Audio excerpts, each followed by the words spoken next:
Well, hello there. My name is Dan Skipbound, and I am here once again on the Top 5 Weekly. This week, in honor of Valerian, the city of 1,000 planets, my panelists and I are doing special effects driven movies or special effects driven films. And there's quite a few of them. So it's going to be interesting to see the films that my panelists and I choose. And once again, let's introduce my panel, starting with Andrew. Hello, everyone. I'm glad to be back here once again this week. Glad to see all of you familiar faces here. It's going to be an interesting video because I took a little bit different approach to this, but it'll all work itself out. You know, we have to have somebody here who screws things up, and that will be me this week. You can take a week off, everyone else. All right. Steven? We were having a hard time coming up with a topic for this week, and we figured with Valerian, and even Dunkirk probably used some CGI in there. Almost every film has some use of CGI, even if you don't realize it. But we're kind of trying to go for these big movies that really use CGI to its full advantage, or ones that for me, which is the way some of my picks are, is the way they used the CGI to better the movie and how seamless it was. So we'll see how we chose our movies here. And Mark Tordai. Yeah, hi. I'm sort of under the same realm because we could do like a practical effects or stop motion effects kind of special effects list, but I went with computer. I went with CGI specifically, and I guess I'll mention some practical effects or stop motion effects in my honorable mentions. That's where I went with it. And certainly, I don't think I'm going to have very typical answers. I would be very, very hard pressed to see if any of you three have any of my movies on your top 5. It will be interesting to see. So, yeah. With that being said, Mark, you're the guest this week, so why don't you go first? Okay, so my number 5, yeah, Dan? That's what you want to know? Yep, number 5. All right, so every once in a while, I obsess over a film, and I watch it like 7 times in the movie theater. And last year, this little movie that didn't do very well, and it offended me personally when people didn't see it. And I thought it was fantastic. I thought it was, I think it was my favorite film of last year. Midnight Special by Jeff Nichols is his name, is the director. And effects in this film. It is really, really different. They're really cool. Of course, it centers around a kid with special powers. And there's some really amazing scenes, one that involves a satellite. There's also the ending of the film where this kind of world on top of the world, which is revealed. One of the most ambitious, amazing things I think I've ever seen in a movie, and so surprising. Like, that was literally the last thing that I would have guessed would have happened in that film.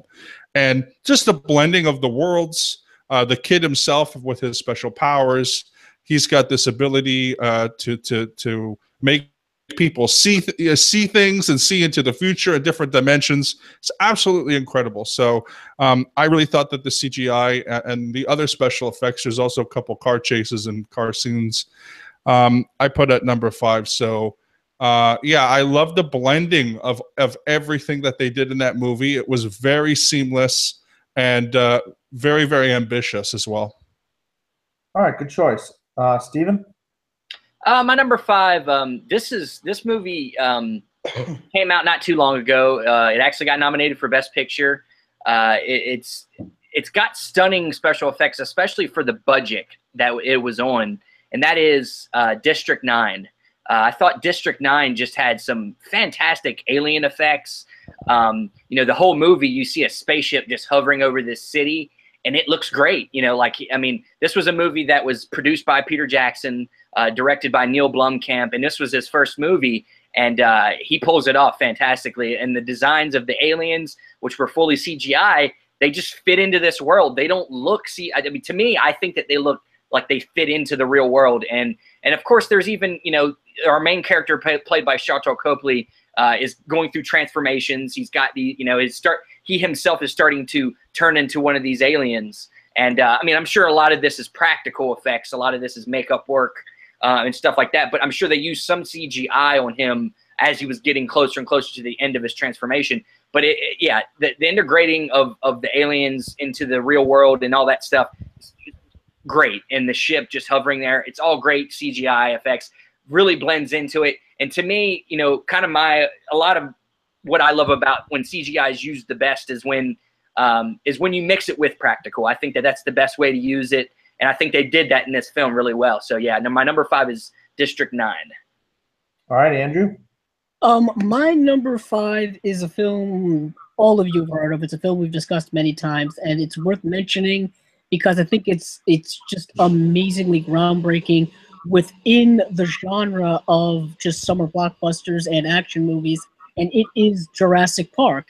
The dinosaur effects in Jurassic Park are still some of the best dinosaur effects ever, and it's kind of shocking where they made Jurassic World a few years ago, and you would compare it, and Jurassic Park looks better. And it's like, you would think over time the CGI would just, you know, make it look better, but the blend of practical effects and CGI that Spielberg used back in 1993 when the movie came out still holds up extremely well. And I'm really curious to see how it's going to look going further, because we're getting another Jurassic Park movie. And will the effects be better? Will they be the same? Who really knows until we actually see it. But I had to put this on the list just because of how unprecedented it was and how unprecedented it is. And that's kind of how I based my list, was things we hadn't seen in movies before. You know, dinosaurs had been done, but they hadn't been done to that extent. They've been done via stop motion animation or claymation or stuff like that, and even other attempts at them, but never to the degree that Jurassic Park was. All right, good choice.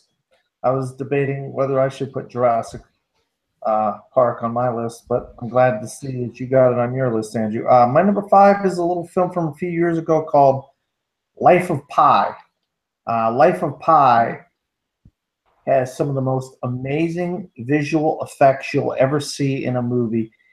It has this boat where this little boy is on this boat stranded in the ocean, but he has like animals on the boat, and one of the animals is a tiger. And the visual effects make it look like this kid is floating in a real ocean, and this tiger and these animals in this film are real. That's how amazing this film is. And Ang Lee won the Best Director that year. And I feel like the reason why he won the Best Director Oscar that year is because of how he was able to seamlessly blend special effects with real life people. And this is based on a very famous book of the same name, The Life of Pi. And it's about an Indian boy, you know, and his family and whatnot. Very great film. If you've not seen The Life of Pi, see this film. It has a really good emotional story, but what is at the undercurrent of the film is its special effects are just breathtakingly beautiful and gorgeous. There's like vistas, like the sun and stuff like that, and the ocean and the sky and whatnot are just amazing. And so I have number 5, Life of Pi, at my number 5. All right, Mark, go to your number 4. Yeah, my number 4 was is actually one of my favorite films. Like, it's in my top 30, and it's Scott Pilgrim versus the World. There's a ton of CGI in this, and it's so funny and so good. Often for comic relief, often for pointing out the obvious in certain scenes, introducing characters. There's a lot of backstory, which is basically almost like taken from the pages of the manga, or it's kind of like, cartoons, sort of slides, animation slides or whatever. And yeah, I love it. I love this film. I love all of it. It starts off obviously with the Universal logo with a very 1980s arcade digital sort of theme. And then it just sort of evolves from there. More in the sense of obviously in a video game feel than a movie feel, which, I mean, again, that's the reason why they do that, because it is kind of a blending of sort of comic book manga with video games. and then of course all the music that's in it as well. But I really, really love that, and I love how they just sort of again put sort of the surreal life, like it's not really like real life. It's kind of surreal. It's kind of fast paced with all of the elements of that video game style CGI and animation on top of it. So yeah, Scott Pilgrim is an awesome, awesome film. Well, I think my opinion, Edgar Wright's best, my opinion, but yeah. I know from previously talking, it's a favorite of Steven's as well. Steven loves that film. But Andrew is obsessed with it too. Oh, no. All right, Steven, what's your number 4? Yes, my number 4 is one I've talked about it in some other episodes before too. It's what I consider to be maybe the greatest action movie of all time, and that is Terminator 2. Terminator 2, of course, is very well known for its liquid metal, the T-1000 special effect, and of course, even though I'm personally not a big fan of James Cameron personally, because I find him to be a little bit of pretentious, kind of a douchebag, as some people would call, he is a great filmmaker, and he pushes technology, and that's what we're talking about here today. We're talking about CGI, and this guy is one of the pioneers of CGI effects, special effects. You know, he did the original Terminator, The Abyss, Titanic, which of course could be on somebody's list here. Avatar, of course, could be on somebody's list. This guy's a pioneer of special effects, and T2 was a movie, like Andrew said. Some of these movies are, movies where you haven't seen anything like that before. And I think in T2, this liquid metal effect just is so awesome. And anytime you would see him, and of course, there's other things. There's other stunts in this film, great car chases and things where people, that either was practical effects or used with some CGI. But specifically the liquid metal T-1000 was some of the coolest special effects we'd seen at the time. And seeing Robert Patrick, he's badass in this movie. And like I said, it's one of my favorite. It's my favorite action movie of all time. And it never bothers me. Every time I watch it, the CGI just still holds up for me. It's just crazy thinking about the early '90s had some of the best CGI that still holds up today. It's crazy. We're almost to 2020, and there's some shitty CGI movies. Like, I don't get it. Like, learn your lessons from the past, guys. Learn your lessons from the past. Do what they did. Next person. All right, Andrew, you're up again. Yeah, mine is a more recent film, and I'm going to go with Inception. Inception is a film that is not too steeped in CGI, but there's this one just breathtaking moment that everybody remembers, and it's when Leonardo DiCaprio is instructing the Ellen Page character on how to construct a dreamlike world, and you see the city fold in upon itself, and it's just majestic. The Hans Zimmer score is there, and this film combines dreams and reality to the point where you don't know what's real and what's not, and it's just amazing to see something like that. I think it's a shot that several films have tried to mimic since, having a world fold in on itself, but Inception was just one of those groundbreaking films that everybody remembers and everybody, talks about incessantly. It was a summer film that felt like an Oscar film, something that Christopher Nolan keeps doing with his work. And Inception just is a film that stays with me. It's something that has stayed with me ever since it came out. And that scene just constantly comes into my head. Every time I think of just great special effects in a film, I think of that moment in Inception.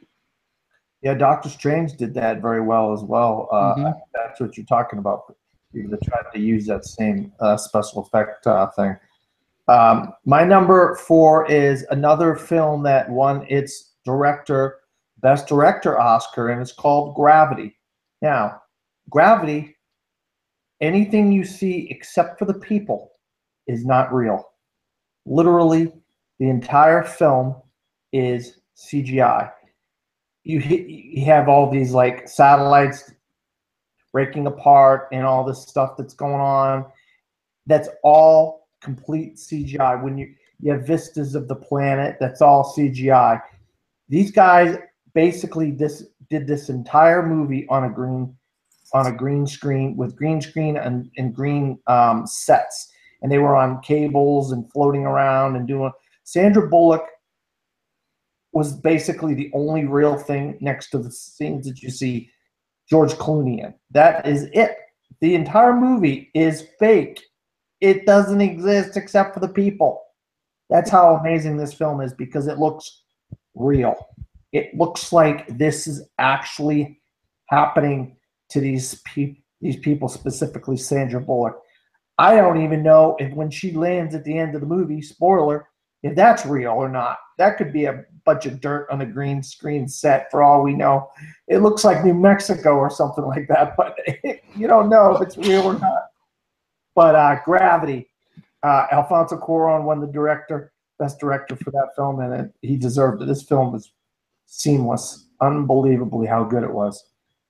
So that was my number 4. Going back to Mark, what's your number 3? Wait, actually, before you go to your number 3, Mark, we're going to do a quick review of anybody on the panel have seen Valerian and the City of a Thousand Planets besides me. Not yet.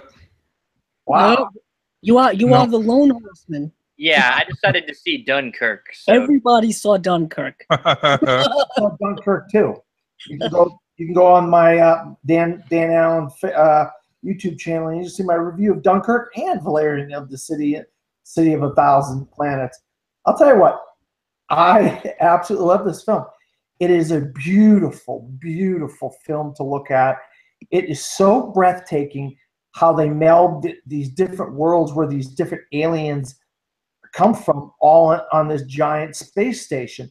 And then you have this planet called Mule, and these aliens, and their planet is just ridiculously how beautiful it is. And then the costumes, and then, I mean, there's like these duck aliens, and then there's these like aboriginally fat guy aliens. And I mean, it all just is blended so perfectly.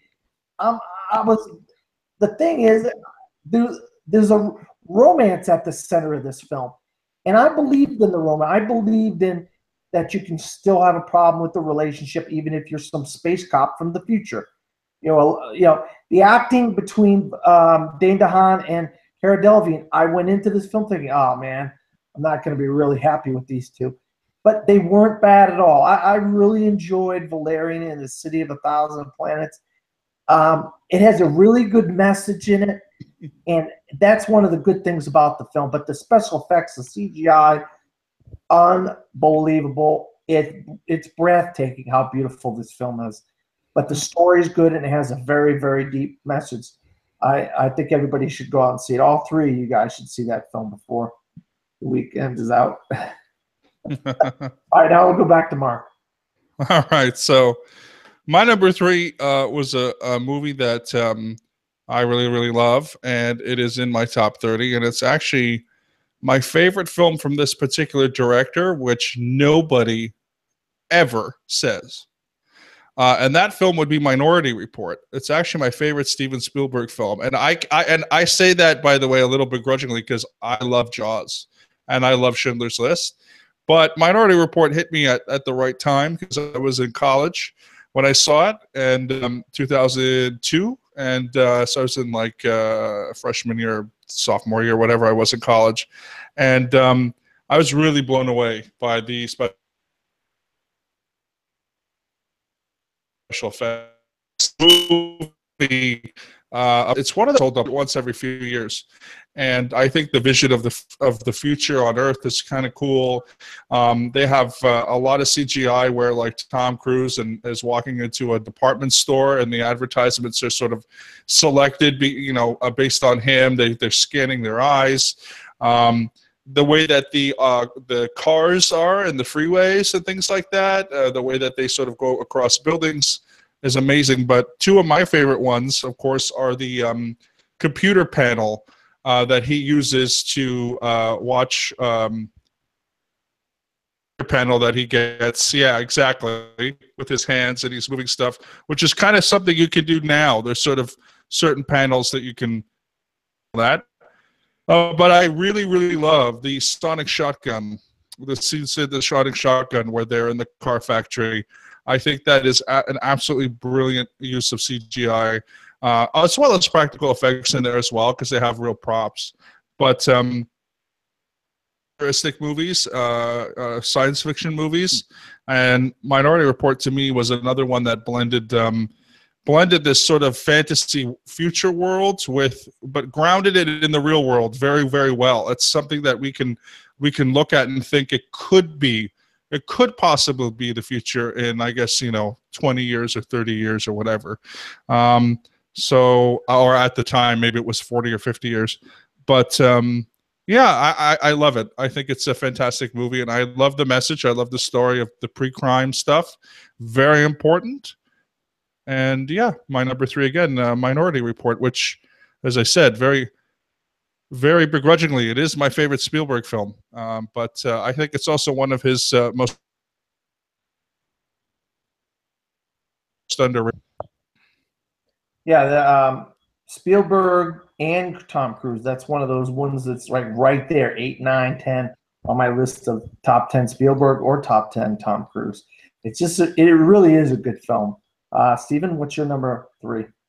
Yeah, it's like that early 2000 to mid 2000 Spielberg is really underrated in general. I feel like, with War of the Worlds and Munich and I really like all that stuff he did there. But moving on to my number 3, this one is another one of them films that was kind of a groundbreaking special effect movie that, years after, still today, they're mimicking it, and that is 1999's The Matrix. The Matrix, of course, bullet time is the big thing that just got used over and over again by everybody, and just not only the CGI, but the aesthetic of the film in general, just the green glow of it, is everything's just really cool about this movie. And of course, this is a very, very much a very special effects driven film with stopping bullets. And the scene with the gun shootout scene at the end where they're in slow motion and just fragments of pieces of the wall just flying everywhere. It's really just well done. And yeah, it's one of the movies that got me into film more than just entertainment. It was the movie when I was growing up that just awed me, kind of like Jurassic Park or anything else. It's the movie that really caught me at the right time, and got me really into film. And it's seamless special effects.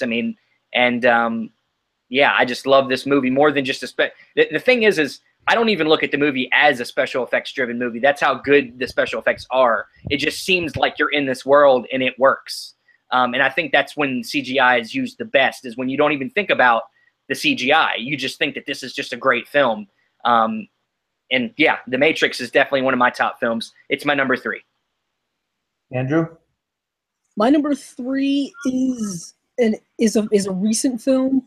And I know last week we discussed War for the Planet of the Apes, and this week I figured I'd discuss Dawn for the Planet of the Apes, the middle part of the new Planet of the Apes trilogy. And I specifically talking about motion capture or performance capture. I talked glowingly about how amazing it is last week, and I would kind of reiterate that the same. It was kind of with the second film where people really started to notice how amazing the performance capture is in these Apes films.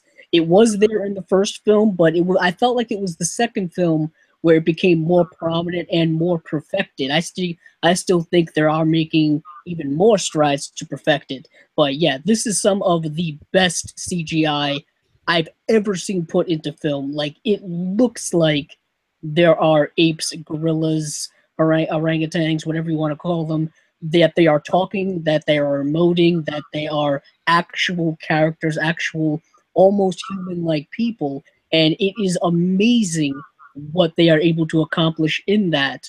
And I kind of bemoan how other studios and other movies can't seem to quite get to that level.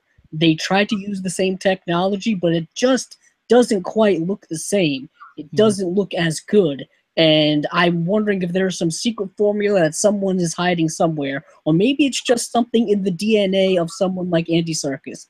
I really don't know. But all I know is that it is some of the best stuff I've seen, and I think it was worth mentioning, just because motion capture is something that is relatively new and still in the progress of working on, but it's really at its best in these new Planet of the Apes films. Absolutely right, Andrew. Good choice. Because that's going to be something we're going to get more of as the years go by, motion capture and so forth. My number 3 is we've seen these films where, like Twister and The Day After Tomorrow, where we have these bad weather films, and they capture the weather really good with special effects. But I think this specific film made it look like you're really in a storm, and you're really in hurricanes, and 2 hurricanes were about to merge with each other. And this is a true story. And I really liked how they merged the special effects with the real life people and the boats and stuff like that. So I put The Perfect Storm as my number 3. See, I lived in New England, and I remember this actually happening when I lived there. And it was a crazy situation.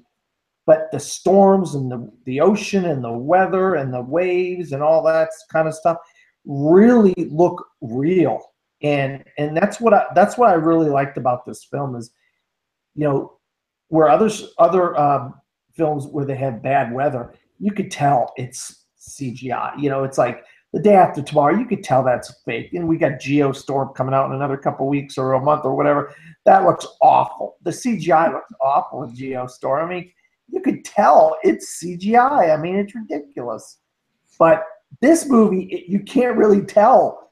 It looks like these guys are in a boat, and there's boats, and they're on the ocean, and they're about to die, and they're going to run into these giant waves and stuff. So that's why, and for the time it came out, this is groundbreaking. This is really groundbreaking special effects for the time it came out. I think, was it the late 90s or early 2000s? Perfect Storm came. I can't remember what year. 2002 or 2003, something like that. For the time, there was really good special effects. So I put The Perfect Storm. Plus, it's a story about where I come from, so kind of put that in there for that reason. All right, we're going to go to Mark. And what is your number 2? So I had the Rise for the Planet of the Apes, the original. I agree 100% with everything that Andrew said about Dawn. Dawn is when the technology was perfected, and they added it to more of the animals, and they also added a lot more action, and they did that flawlessly. But I think for me, when I was sitting down to see Rise for the first time, and the precedence was kind of set then. It was like, okay, this is what we're going to do. And obviously you wouldn't have the perfection of Dawn if you didn't have the beginning for Rise. And so for me, it was just Rise was a little bit more because of that first time seeing that kind of technology. And it's mostly just with Caesar. It's mostly just with him. Obviously, there are some other apes around. I think we do see Koba in some ways, and of course, on the bridge at the end, we see the gorilla that sacrifices himself and all this kind of stuff. So, but I just remember the whole movie just thinking, like, how have they done this? What is the technology here? And from Dawn, and then completely blown away from War. There are some close-ups in War for the Planet of the Apes that are absolutely amazing. Like, just the way the technology has evolved in those 3 movies are just unprecedented. But for me, and specifically, I loved the scene, and it's the very famous scene in Rise when Caesar yells no for the first time. And that's just not really has anything to do with CG necessarily, but just that whole scene and that whole sequence and that whole build-up of how, like, real, the whole technology is. And it doesn't work if obviously the technology doesn't itself work. So that whole scene, that whole vibe of the film. So I put Rise, but again, listen, Dawn and War are just as fantastic, and it did improve. But for me, I'm just specifically choosing Rise because I had, again, never seen anything like that before. I was constantly wondering how the heck they did it. And And yeah, I just think that it started off really well, and then they built it and made it better as the movies went on. So yeah. Yeah, you guys really have made some good choices. The Planet of the Apes films are just phenomenal. CGI are amazing, especially the mocap. All right, Steven? My number two is this to me is kind of it's probably the most epic use of special effects in any films ever. And that is, I'm going to go with, if I'm picking one, I'll go with Return of the King, Lord of the Rings, Return of the King, just because you got a little bit more going on in the sense of like, you know, they had a huge spider in the film. They had like ghosts. They had, you know, of course, epic battles with millions of people, you know, like just like running around killing each other. And of course, we have Andy Serkis again doing mocap for Schmeagol. And it just uses special effects when it needs to. Unlike the Hobbit franchise where they decided to CGI all their orcs, which pissed me off. In this, they use, of course, a lot of makeup effects and stuff, but these huge battles, you see all these you know, instead of, you know, of course, it'd be almost impossible to create this world that they are in these big battles and craziness, but it works so well and you're so into it. And of course, with that, the direction by Peter Jackson helps. And that's something we can't forget here either, is the decisions the directors make, how they place the camera, even in CGI, full CGI shots, matters. You know, the movement of the camera matters when you're using CGI too. So if it wasn't for Jackson's vision, this could have been a total just mess. But he knew how to use the CGI and how he wanted it to be shown and how much of it he wanted to be shown, and it works so well. And it's one of the movies you can just I can put it on. You know, we talked about this in the last episode. It's one of them films you put on. I could watch the extended editions that are 3.5 hours, and it never gets old. And these movies have so much use of CGI and practical effects, and to me, to the best of their ability, some of the best effects ever made are in these movies. Specifically for me, Return of the King. That's my number two.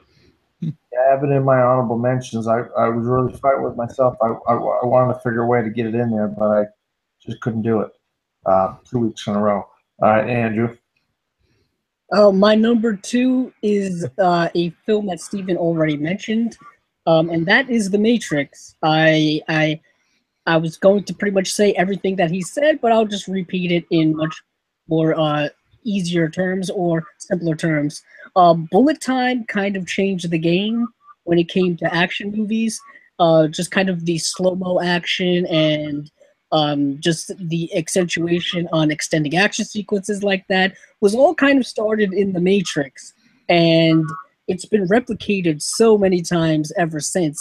You could pretty much say most of the action films of the 2000s and even up till now just keep using it over and over again, trying to still capitalize on its success.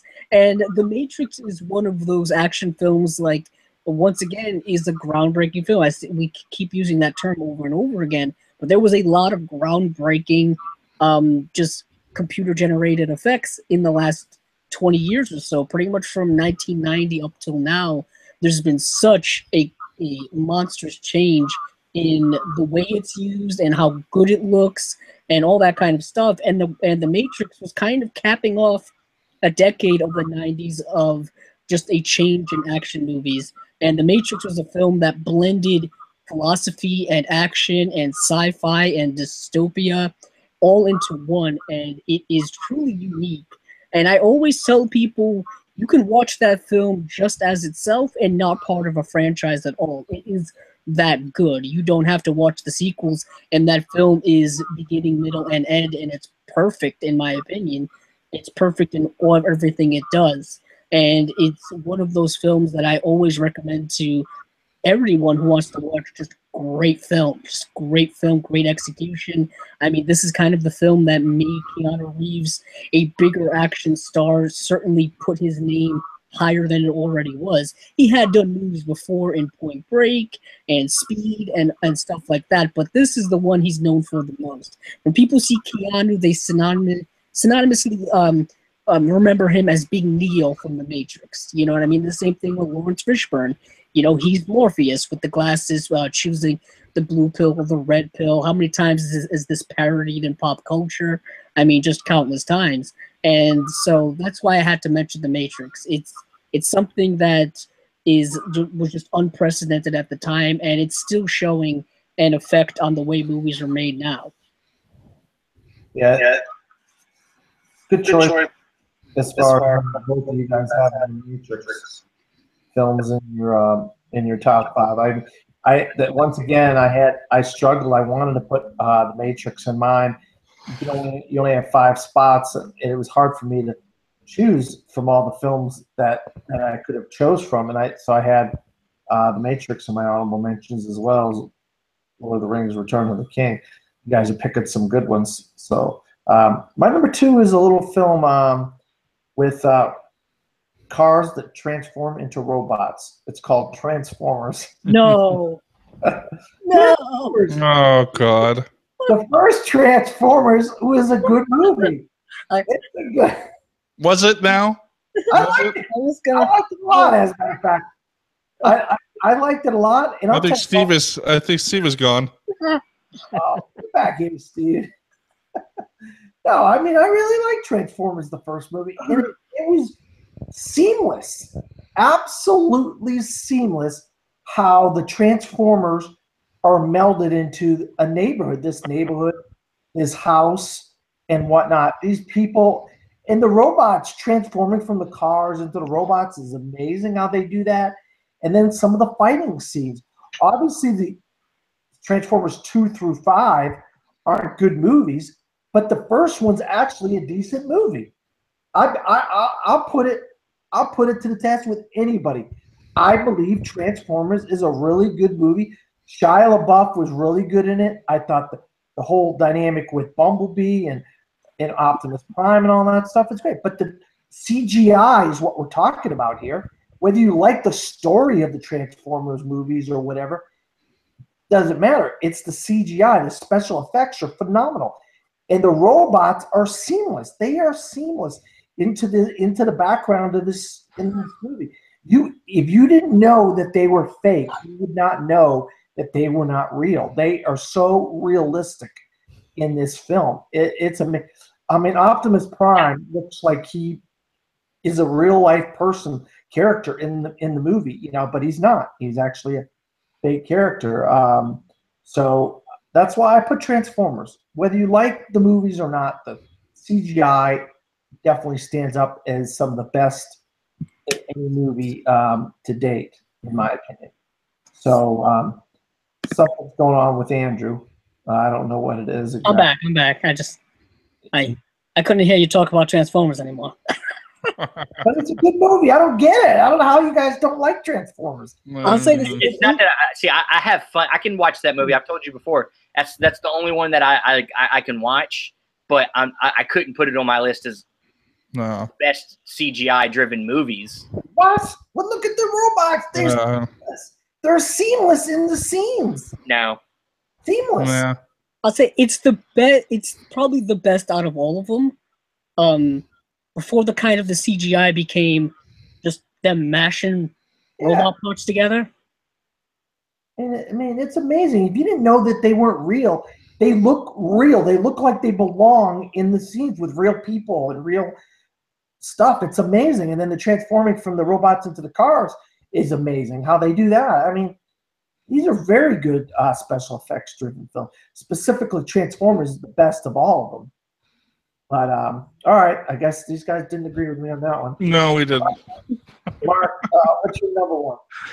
So my number 1 is a movie that I think it's probably it is my favorite film, I would say, of the past 20 years maybe. This is a movie and it's just recent. It's very recent, 2012 maybe. And this is, in my opinion, well, at least this is one of the most, or one of the best science fiction thrillers, and certainly I think one of the best, if not the best, time travel film of all time, which is Looper. Looper is actually in my top 3 favorite movies of all time ever. Like, to me, it's Platoon #1, original Planet of the Apes, and then Looper. Like, I love this movie beyond words. And it's one of those things where it's like I can't really explain necessarily why, but I'm floored every time I see it. It's just so unique. It's so different. It's filmed. Some of the camera work in that movie is absolutely amazing. But what I really love are a lot of the special effects, because, again, like Minority Report, this takes place in the future on Earth. And there's a really interesting underworld, and there's a lot of effects between the time travel. And one of the things I really love, people come back in time, specific sort of write messages for themselves, and they write them like on their bodies, and they sort of I guess you could say hurt themselves, and they cut themselves. And there is a scene where a character to life but lets his future self go. He doesn't kill him. And so there's some really interesting stuff where a character is actually getting kind of mutilated. Within that, there's a lot of great stuff between the kid who's in this. There's he's got a temper, and he does some really cool things toward the end that are really quite shocking. The end has a lot of CGI as well. There's a lot of really cool things that happen in that. Maybe not as CGI heavy as like, let's say, The Matrix or Jurassic Park, but what I think what Looper sort of uses minimally, it uses really, really well, and again blends in with the world. There's a lot of really cool stuff with sort of a sonic motorcycle, and there's just a lot of cool stuff that I really, really enjoy, particularly, again, sort of the futuristic look of the world. There's a lot of cityscapes. There's a lot of characters that are sort of changing visually, and I thought it was just utilized incredibly within the context. Now, there's also a lot of practical effects in Looper as well. There's tons of practical effects, but when you do see the CG, it's one of those things that just filters in almost like flawlessly, perfectly. I couldn't really tell. I had to watch kind of the making of documentary as they were explaining what was practical, sort of what was CGI. And yeah, I thought it was, I think that's an incredible, incredible movie. More than just the CGI, there's a lot of elements to that film that I love, but I'll take the visual effects of that film any day of the week, just because Rian Johnson is a completely incredible director, and he just knows what to do. He just, he had all of those things, all of those elements, and he used everything, in my opinion, just masterfully. I think Looper is certainly, since 2000, certainly one of the better science fiction films, certainly one of the better science fiction thriller movies that we've seen in the last, almost 2 decades. So I put that on there. And also for special effects, makeup effects, I know that's different from CG, but I wanted to sort of add that I really, really loved the makeup effect of Joseph Gordon-Levitt. His whole sort of mouth and upper lip is, different because he's supposed to be playing a younger Bruce Willis. And some people, there's kind of 50-50 on that. Some people liked it, some people didn't. But the first time I saw that particular effect, I absolutely loved it. I thought he looked almost exactly like Bruce Willis. Yeah, so visually speaking, it's a magnificent film. It's really, really cool, and they do a lot of really, really great stuff in that movie. So I had to put that as my number 1. All right, good choice. All right, Steven, what's your number 1? My number 1, it kind of was the first one that popped in my mind because it's a movie that just is one of my favorite films, and it never gets old also. And it's one Andrew alreready talked about, and that is Jurassic Park. It just, the animatronics, the CGI, when they decided to use CGI, more specifically when the dinosaurs were, of course, they could not make practical effects for them, or like the big brontosauruses, they couldn't make a big brontosaurus, so they had to CGI that. And then of course when the dinosaurs were moving around a lot, they had to use CGI, but it looks great. It mixes in really well with the animatronics they use with like the T-Rex and stuff like that. And it's just, it's, for me, I just don't get how they can't figure it out, because the effects still hold up today, and it still feels like they're real things. They seem tangible. They seem like you can touch them. They're there, and it's just, to me, one of the greatest feats. It's another one of these touchstone special effects films of its time. And of course, he was making Schindler's List at the same time as this movie, so it's like the attention to detail, to make sure that this movie, was the best it could be, along with making a film that ended up winning Best Picture of the Year, is like just crazy to me, because making one movie just seems almost impossible for most people. It's not an easy thing to be a director, and to be a director of two great films at the same time, and both of them be like timeless movies, is fantastic. And this just to me is just one of them, just comes to mind when I think of CGI special effects driven films. It's just one of the best. So Jurassic Park is my number one. Yeah, I also have Jurassic Park on my honorable mentions. You guys have been picking off all my honorable mentions, which is good. So that means I'm glad I had them on there so you guys could talk about them. All right, Andrew, what's your number one? Once again, Steven and I are simpatico. We are one and the same.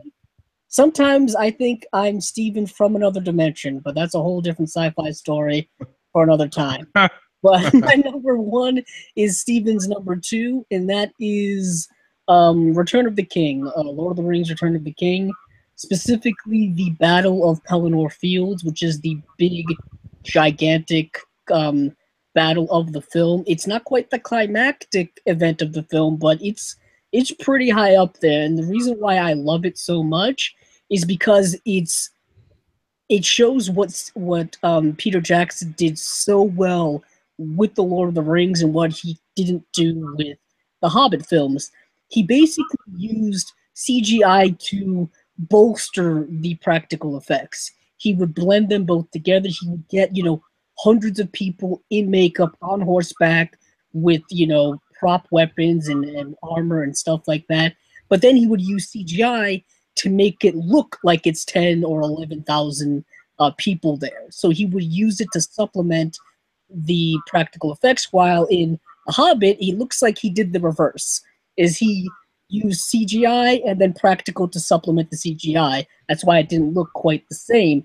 But in Return of the King, you have, like Steven said, performance capture, motion capture work with Andy Serkis, where kind of people started to realize who he was and what motion capture could be. Since then, he went on and did, like we talked about, the apes. He also did King Kong and King Kong. And it's kind of a film that kind of jettisoned that form of CGI forward, put it on the map, if you will. And the film also dealt with, giant spiders, also with this great fantasy world, this idea of epic fantasy that Peter Jackson made with Lord of the Rings. A lot of it was done through just great CGI. I know a lot of the film was shot on location in New Zealand, which apparently looks a lot like Middle Earth, apparently, but yet again, the blend of real-life sets as well as the CGI so seamlessly made it look so real and so awesome. And I just can't get over what he was able to do with those sets of films and have it all culminate in this grand fantasy epic of Return of the King. And people have tried ever since to kind of mimic that idea of the fantasy epic, and it hasn't really gone so well. Like I mentioned last week when I talked about Lord of the Rings, he tried to even do it again, and he himself wasn't able to duplicate it again. So it's kind of, like I said, lightning in a bottle, a one-time thing. Perhaps it will come again one day, who knows? But it's just something that is so unique and so remarkable. Something that I mentioned is, of course, near and dear to my heart. And it's just, yet again, the second week that Dan hasn't put Lord of the Rings when he's had a chance to. And it's a dark mark on this show, everyone. I, for one, will not stand for it. and I await all of your petitions. Well, if it's any consolation, I am completely not a fan of the Lord of the Rings movies. I think they're actually incredibly boring. Mark wants to rain on my parade. They're like, if I want to go to sleep, I just put the third one on and I'm done within like 4 minutes. Like I'm done. I'm just tired. You know. Well, so I can't watch walking for like 8 hours. I'm sorry. 8 hours of walking. Just take the freaking Eagles to wherever the tower is and drop the thing in, and your movie's done in 20 minutes and we're all happy. Nazgul, Mark. Anyway, Nazgul. that's The flying ring rates.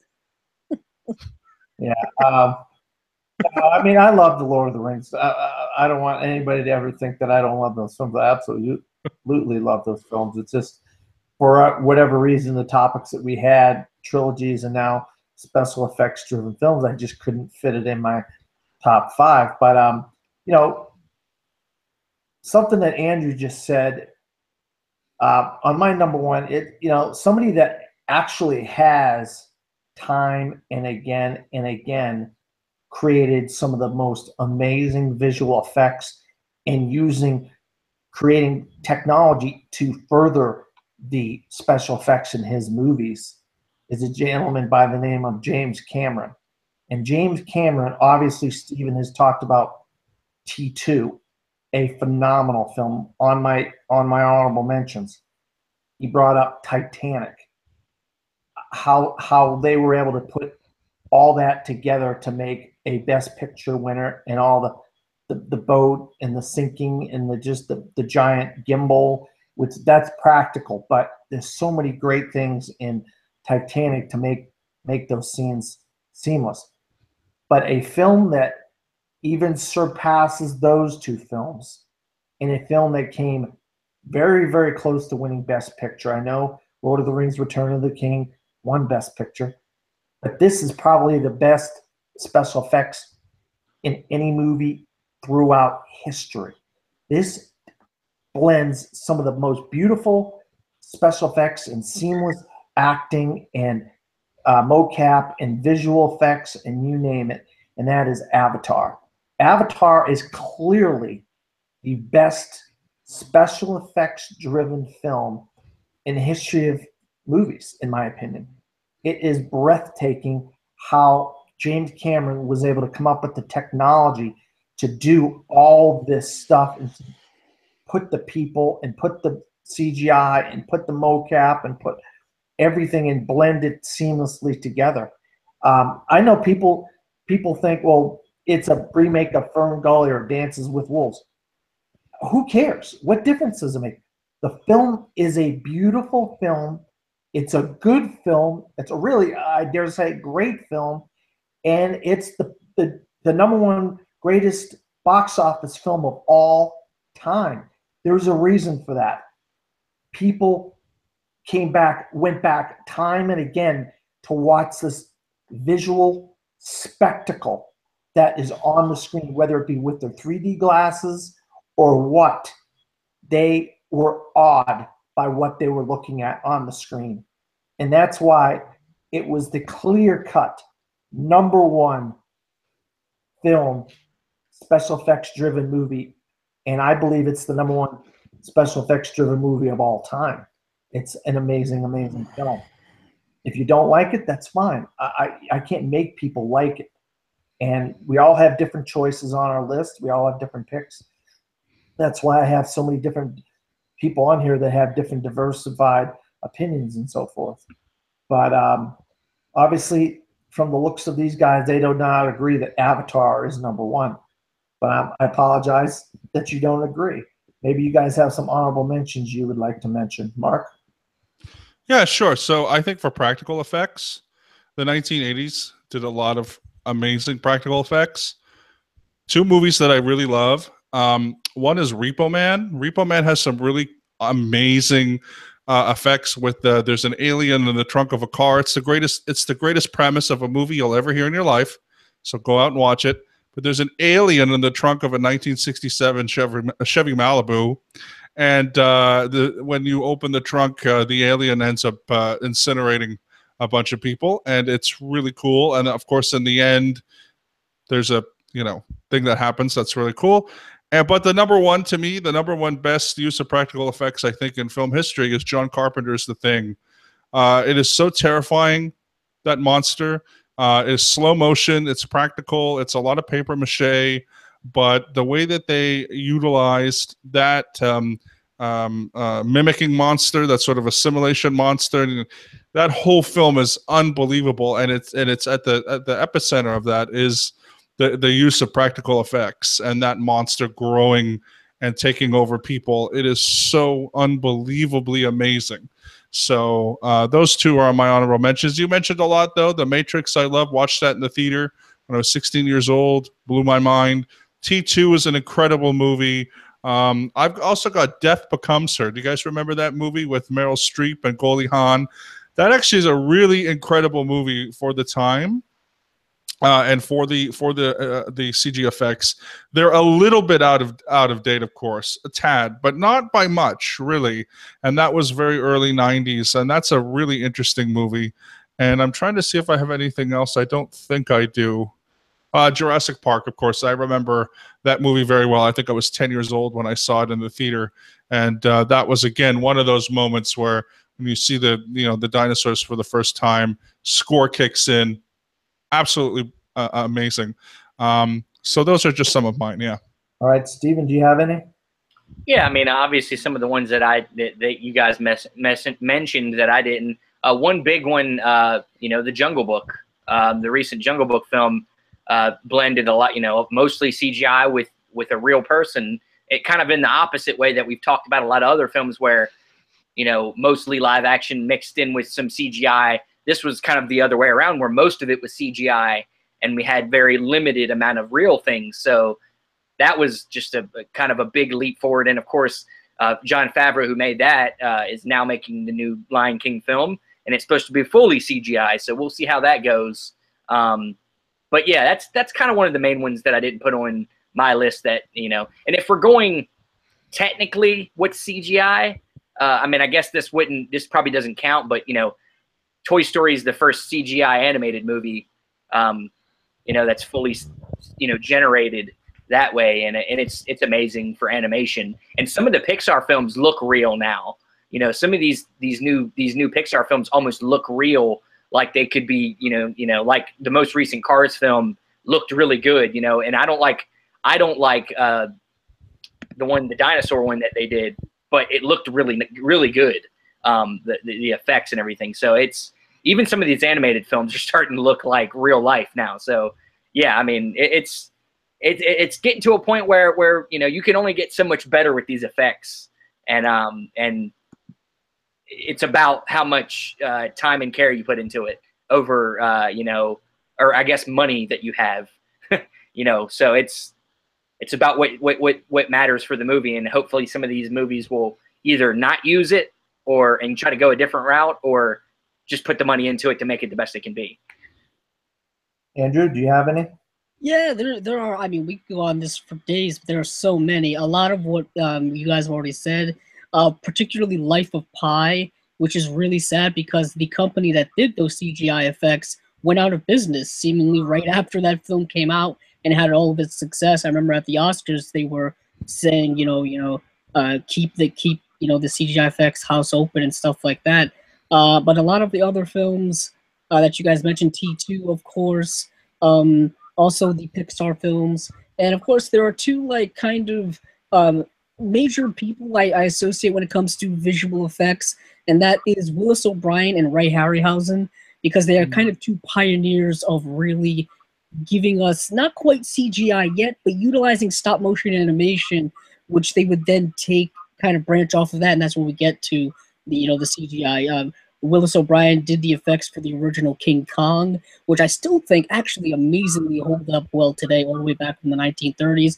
Ray Harryhausen, of course, did Jason and the Argonauts and Clash of the Titans and stuff like that. That skeleton effect in Clash of the Titans is just always iconic. So people like that I like to always mention. But yeah, there's so much CGI in movies, basically from the 80s up till now. Even something like Blade Runner, which still looks amazing today when you go back and watch it.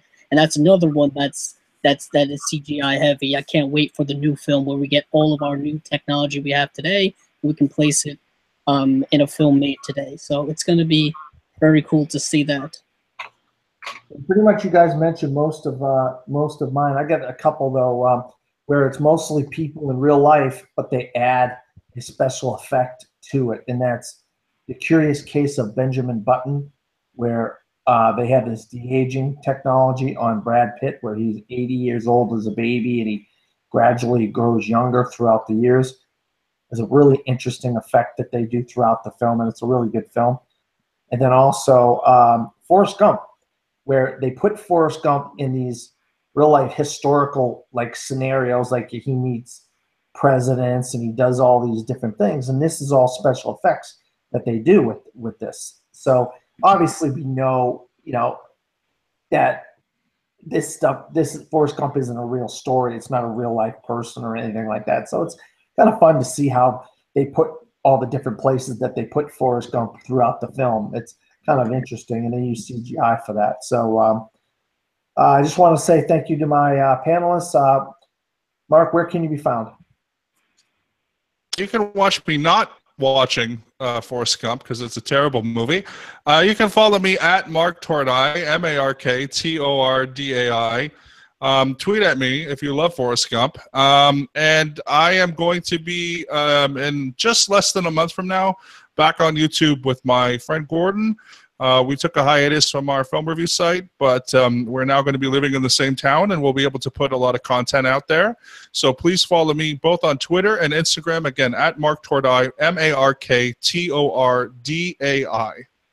And Steven?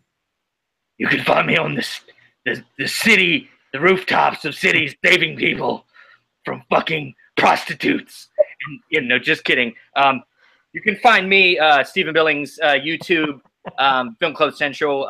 We actually tomorrow have another episode of Lights Camera News, and we're gonna have Mr. Mark Tordai on there with Carl Champion Jr. to talk a lot of the news, a lot of stuff from Comic-Con and shit. So we'll get all that on there.